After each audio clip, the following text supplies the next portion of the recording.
అందరికీ నమస్కారం. ఈరోజు మీడియాలో ప్రధాన పత్రికల్లో ఒక చిన్న వార్త అందరినీ ఆకర్షించింది. ఆ వార్త ఏంటంటే, భార్య బాధితుల సంఘం ఢిల్లీలోని జంతర్ మంతర్ వద్ద ధర్నా చేశారు. సహజంగా విజయవాడలో కూడా ఇలాంటి సంఘం ఉంది, హైదరాబాద్లో ఇలాంటి సంఘాలు ఉన్నాయి. ప్రతి నగరంలో భార్య బాధితుల సంఘం ఉంది. వాళ్ళంతా ప్రతి వారం ఒక పార్కులోనో ఎక్కడో సమావేశమై వాళ్ళ బాధలు వాళ్ళు చెప్పుకుంటూ ఉంటారు. ఇక ఢిల్లీలో జంతర్ మంతర్లో ధర్నా చేసిన భార్య బాధితుల సంఘం ఈ 498 ఏదైతే కేసులు, కుటుంబ హింస, హెరాస్మెంట్ కేసులు ఎత్తివేయాలి, ఆ సెక్షన్లో తీసివేయాలి. ఇక విడాకుల కేసులో కోర్టుకు వెళ్ళినప్పుడు పెద్ద ఎత్తున భరణాలు డిమాండ్ చేస్తూ ఉన్నారు. ఈ కోర్టులు వాయిదాల మీద వాయిదాలు వేసి మమ్మల్ని పనులు కూడా చేసుకునేట్లేదు, ఉద్యోగాలు కూడా పోనేట్లేదు. ఈ పెనాల్టీలు ఏంది, మాకు పెళ్లి చేసుకున్నందుకు ఈ బాధ ఏంది, ఈ పెనాల్టీలు కూడా తీసేయాలి, 498 రద్దు చేయాలంటూ పెద్ద ఎత్తున ధర్నా చేశారు.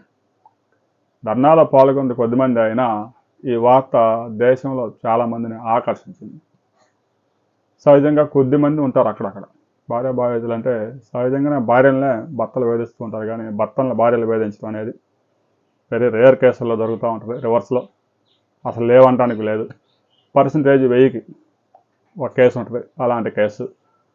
వీళ్ళంతా కలిసి ఒక సంఘంగా ఏర్పడడం అనేది కూడా కొంచెం విచిత్రం. ఎందుకంటే వాళ్ళంతా మనసు విప్పి నా భార్య నన్ను వేధిస్తూ ఉంది, కొడతా ఉంది, తిడతా ఉంది, హింస పెడతా ఉంది అని చెప్పుకోవడం కూడా కొంచెం వాళ్ళకు కూడా పరువు తక్కువగానే ఉంటుంది. కాబట్టి అయినా కూడా బయటపడి చెప్పుకుంటున్నారంటే వాళ్ళ బాధలు మనం అర్థం చేసుకోవాలి. రాబోయే రోజుల్లో వారు చేసిన ధర్నా ఏమైనా ఫలితాలు ఇస్తుందా లేదా.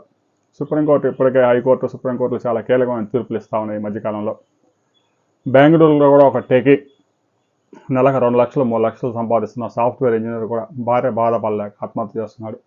బాంబేలో కూడా ఇలాంటి కేసు వచ్చింది. ఈ మధ్యకాలంలో సాఫ్ట్వేర్ రంగంలో ఈ కేసులు ఎక్కువైపోయినాయి.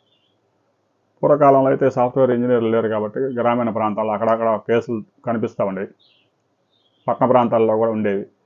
ఈ మధ్యకాలంలో సాఫ్ట్వేర్ ఇంజనీర్లని కోట్లు కట్నాలు ఇచ్చి కొనుక్కున్న భార్యలు పెద్ద ఎత్తున వేధిస్తున్నారు. భార్యా బాధితుల సంఘం ధర్నా చేయడం మీద మీ అభిప్రాయాలు కూడా తెలియజేయండి. వారి డిమాండ్లో న్యాయం ఉందా లేదా అనే విషయాన్ని కూడా కామెంట్ చేయండి.